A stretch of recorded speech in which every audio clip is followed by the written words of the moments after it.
पाकिस्तानियों से प्यार। स्मृति ईरानी भाजपा की झूठी नानी। और नमस्कार, वंदे मातरम। जैसा कि आप देख रहे हैं, हमारे साथ बनारस वाले मिश्रा जी हैं, जो कि सभी क्षेत्र में सभी बातों पर अपने पक्ष को बेबाक तरीके से रखते हैं। तो बने रहिए वीडियो में, मैं इनसे बात करूंगा, उस सारे पक्ष को ये अपने तरीके से अपने अंदाज में रखेंगे।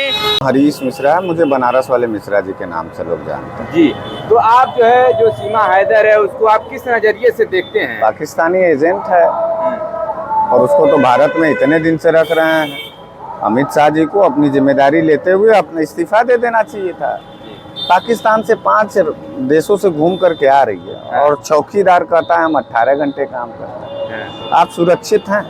नहीं। हम सुरक्षित हैं? इसका यह मतलब है कि लोग सिर्फ और सिर्फ शासन और सत्ता में जा करके बैठने का लालच रखते हैं और देश को किसी भी परिस्थिति में छोड़ने का मादा रखते हैं। अगर अमित शाह पानीदार राजनेता होते, अमित शाह जिम्मेदार नेता होते, तो अब तक उसका संज्ञान लेते और माफी मांगते देश से। जब इतनी बड़ी हट्टी कट्टी औरत साथ ही साथ 4-4 बच्चों को लेकर के वो नेपाल के रास्ते प्रवेश कर सकती है, तो आरडीएक्स तो लाना बहुत छोटी बात हो जाएगी जम्मू कश्मीर में। अरे आरडीएक्स आया, उसका अभी पुलवामा का जांच नहीं हो पाया, पता नहीं कहाँ है डीएसपी देवेंद्र सिंह। और आपके और हमारे हाथ जान के साथ खेला जा रहा है। और भारतीय जनता पार्टी हम भारतीयों के जान के साथ हमेशा खेलती है। इसलिए अपनी सुरक्षा स्वयं करिए और आगामी 2024 में इंडिया को जिताइए, यानी भारतीय जनता पार्टी को हराइए और किसी भी दल को जिताइए विपक्ष के, लेकिन भाजपा को हराइए। तो क्या लगता है 2024 के चुनाव में मोदी जी यहीं से सांसद का चुनाव लड़ेंगे, तो क्या वो जीतने वाले हैं या हारने वाले? हमको तो लग रहा है वो बनारस से भाग जाएंगे, अब नहीं लड़ेंगे। अच्छा, ऐसा क्यों आपको लगता है? देखिए, जब आदमी का काला चेहरा और काला नियत का खुलासा हो जाता है जनता के सामने, बनारसियों के सामने, हम बनारसियों के सामने उनकी पूरी कलई खुल गई है, झूठ का पुलिंदा। और गुजराती मॉडल का जो वो सपना लेके आए थे हम बनारसियों को लूटने के लिए, वो उन्होंने पूरा कर लिया।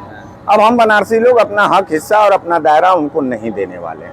हमारा शहर है, हमारे लोग हैं, हमारे लोग काम करेंगे, हम लोग आगे बढ़ेंगे, हम गुजरातियों को आगे नहीं बढ़ेंगे। बहुत सारे लोगों का कहना है कि जो घाट आप देख रहे हैं पहले से कहीं न कहीं साफ सुथरा हुआ है, तो आप अरे हमने वोट दिया ही था साफ सुथरा करने के लिए।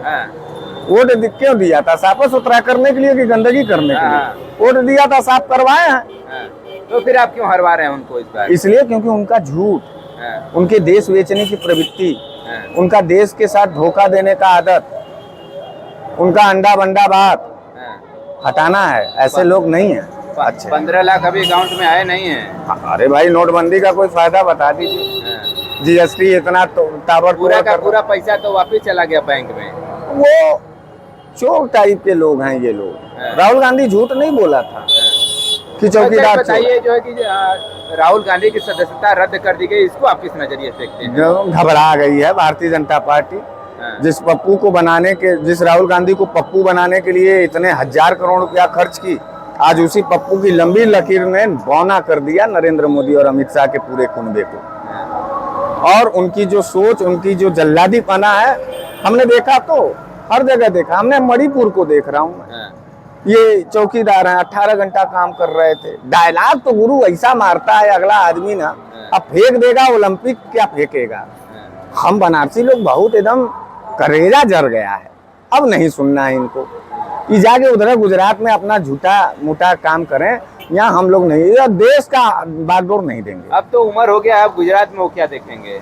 उम्र हो गया तब वो तो बुखार चढ़ा हुआ है 24 घंटा। जब देखिए तब एक राज्य से चुनाव खत्म होता है, दूसरे राज्य में पहुंच जाता है प्रधानमंत्री। देश के लिए प्रधानमंत्री नहीं जाता। वही लाल कृष्ण आडवाणी थे, तो उनको कहे कि आपकी एज कहीं न कहीं एक एज हो गई है, तो आपको रिटायरमेंट ले लेना चाहिए। वहीं मुरली मनोहर जोशी को भी कहीं न कहीं रिटायरमेंट दे दिया गया था इसी के मुद्दे को लेकर। ऐसा है ना कि जो बात बोला था नरेंद्र मोदी ने, वक्त उस आदमी का उससे परिचय करा दे रहा, कह रहा था ना कि हम जो है महंगा, बहुत हुई महंगाई की मार, अब की बार भाजपा सरकार। आप महंगाई से संतुष्ट हैं? 100 रुपया का पेट्रोल इस आदमी ने कोरोना काल में जबरिया वसूला, तड़ियों से खून चूसा। 300 रुपया का सरसों का तेल खिलाया, मार डाला लोगों को। घर में पैसा जुट नहीं पा रहा था। और गैस जो है स्मृति ईरानी लेकर के खोपड़ी पर टहल रही थी उस समय। पूरे देश में भारतीय जनता पार्टी और उसके कुनबा का खुलासा हो गया है। ये झूठे हैं, ये बलात्कारी हैं, ये जल्लाद हैं। और इनसे देश को बचाना हमारी आपकी जिम्मेदारी है। हर स्तर पर लड़ेंगे इनसे। ये लाठी से लड़ेंगे, लाठी का जवाब लाठी से देंगे, बात से लड़ेंगे, बात का जवाब बात से देंगे, बात से देंगे, लात से लड़ेंगे तो लात का जवाब लात से देंगे, मारेंगे जरूर, चाहे कुछ स्मृति भी। ईरानी को क्या कहेंगे? उस समय तो खूब फूल के प्याज की माला पान के टालती थी और सर पे सिलेंडर लेकर टालती थी, अब तो 1300 रुपया गैस हो गया है। स्मृति ईरानी भाजपा की झूठी नानी, हाँ, यही है, नानी है वो अच्छा, भाजपा की। यही आई थी, आपको याद होगा 2 साल पहले, हाँ, मुंह पे चूड़ी फेंक करके हाथरस की बेटी के न्याय के लिए जवाब मांगा। हाँ, तिलमिला ऐसा गई कि यहाँ का डीएम 14 दिन बेवजह हमको जेल में बंद रखा। अच्छा, तो जेल और मुकदमे से हम लोग डर करके भारतीय लोकतंत्र की परिभाषा को बदल देंगे कि सावरकर का आइडियालॉजी लेके आएंगे, एजेंटी गिरी का, मार के थप्पड़ मुंह लाल कर दिया जाएगा, संविधान को लागू करना है। चलिए संविधान की बात कर रहे हैं मिश्रा जी, हम थोड़ा सा आपसे जानना चाहेंगे सीमा हैदर को लेकर के। आपने कहा घुसपैठिया है, तो सीमा हैदर और सचिन की जोड़ी पर आप क्या कहेंगे? दोनों के एज में नहीं, दोनों एज मत देखिए, ये आतंकवादी मतलब प्यार तो किसी भी एज में हो सकता है, ये लेकिन प्यार पाकिस्तानी प्यार, पाकिस्तानियों से प्यार। हाँ, ये तो ही प्रधानमंत्री पहला ही प्रधानमंत्री बना, बिना बुलाया गया नरेंद्र मोदी वहाँ, बिरयानी खाया दुश्मन के यहाँ, नमक खाया उसका, और उसका हक अदा किया पुलवामा में हमारे सैनिकों को मरवा के, सिर्फ चुनाव जीतने के लिए। कितना आंख पर पट्टी बांधोगे? ये प्रदीप कुलकर, इसका अधिकारी, डीआरडीओ का निदेशक, पाकिस्तानी एजेंट से प्यार कर रहा था, पूरा दे दिया डिटेल।